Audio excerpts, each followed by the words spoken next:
But the Greens will eat Labor alive, because for decades they have been able to survive off their preferences, but eventually they don't want to be the backseat driver. They don't want to be the co-pilot.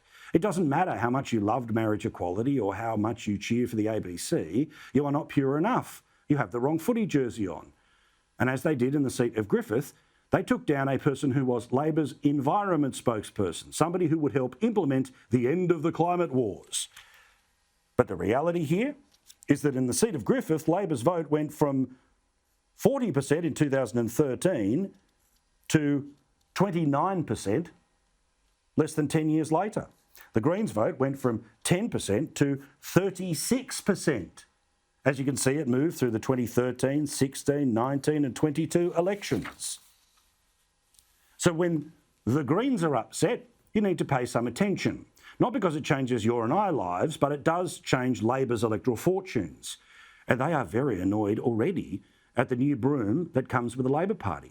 Remember Richard Marles, who was claiming credit for the previous government turning around a boat from Sri Lanka just yesterday? There's been a take-back procedure which has been enacted in relation to the people on board that vessel. They have been returned to Sri Lanka, and that has happened in a very ordinary and routine way. I think it's important to say up front that what this shows is that there is absolutely no change in terms of Australia's border settings under this government. Uh-oh, trouble in paradise. You are not pure enough. We might come for your seat of Corio next. Which, by the way, of course, was one on preferences from the Greens. They say that the decision to turn around that boat that now Labor is taking credit for, despite the fact that I'm pretty sure the previous government did it. Remember, it apparently turned up on Saturday. They weren't sworn in until Monday. Apparently it's shameful. Watch this space. Trouble in paradise before it even starts.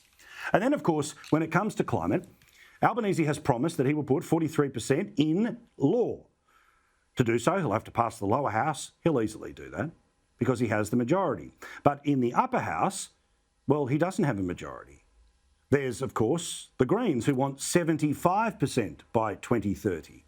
There are fake independents, Tiffany independents, who believe in 60% by 2030. So, of course, the media will try to put all the pressure on the Liberal Party to pass the Labor Party's plan. But my suggestion to the Liberal Party is that they should do exactly what Bill Shorten did when it came to the reversing of the carbon tax.